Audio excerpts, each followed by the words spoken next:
Ini Bu, supaya saya nggak teriak-teriak. Ini, supaya saya nggak teriak-teriak.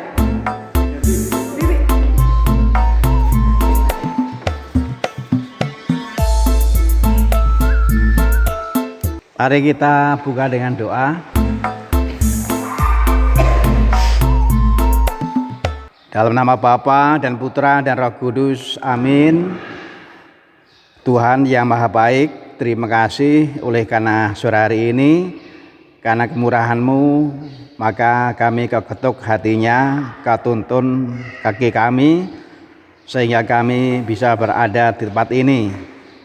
Sore hari ini kami mau bersikap rendah hati untuk menimba semangat agar pelayanan kami sungguh-sungguh bisa kami jalani dengan semangat, tidak dengan ragu-ragu, tetapi dengan sebuah keyakinan yang selaras dengan apa yang Kau kehendaki. Demi Kristus Yesus Putra-Mu dan pengantara kami, kini dan sepanjang masa. Amin. Dalam nama Bapa dan Putra dan Roh Kudus. Amin. Selamat sore. Selamat sore. Ini semua kelompok kur? Iya. Hah? Iya. Atau ada yang bukan kelompok kur? Oh, Ada. Iya, ada. Yang kelompok kur coba angkat tangan. Yang bukan kelompok kur? Ya. Ah, berarti saksi konsumsi mungkin ya? Iya. Iwan setuju deh. Gak apa-apa. Bahan yang saya berikan ini berlaku untuk semuanya. Baik kelompok kur maupun yang bukan kelompok kur. Dan bahan yang saya berikan ini nanti juga pada akhirnya akan menjadi semangat bagi siapapun. Saya pertama-tama itu anak-anak yang lari-lari di halaman. Nah, takutnya nanti saya ke bawah ikut lari-lari. Saya sering ke bawah dengan anak-anak. Anak-anak lari-larinya di luar. Takutnya nanti saya ikut lari. Repot meninggalkan ini para ibu dan bapak. Hari Minggu yang lalu saya dihubungi oleh Ibu Ella.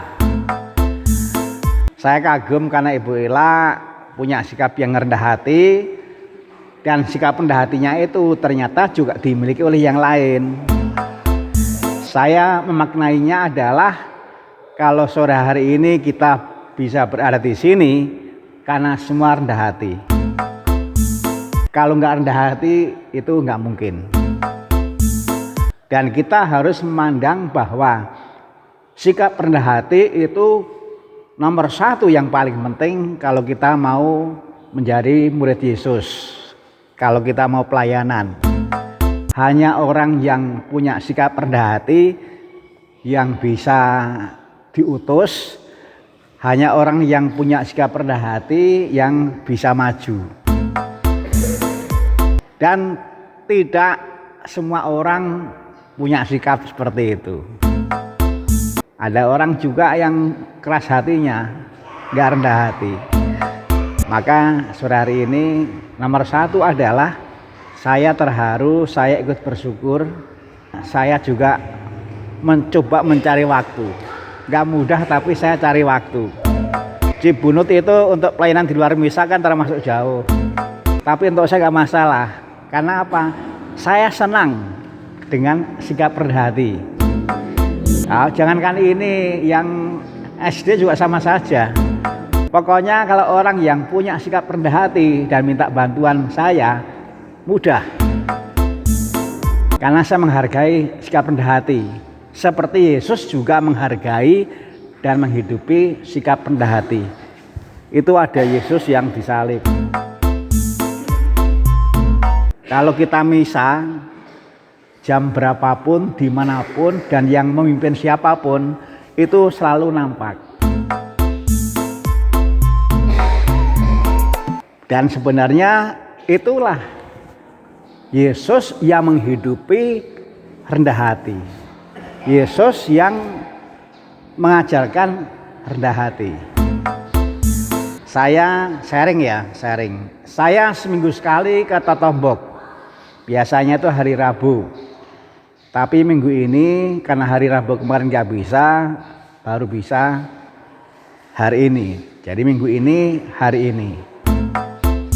Saya paling senang itu merenungkan Yesus yang berdoa di Taman Getsemani yang rendah hati.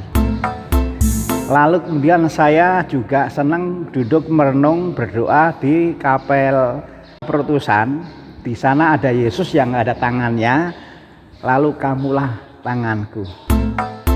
Kalau saya di Taman Getsemani, yang saya mohon adalah supaya saya dibantu untuk terus-menerus menghidupi sikap rendah hati seperti yang dihidupi oleh sesembahan kita. Oleh sesembahan kita yang tidak lain adalah Yesus. Ya Bapa, jika kau mau ambil cawan ini dariku, tapi jangan kehendakku melainkan kehendakmu yang jadi. Jadi rendah hati itu kita syukuri dan kita nggak usah ragu-ragu, kita harus pasti bahwa nomor satu orang harus bisa rendah hati, tanpa itu nggak bisa.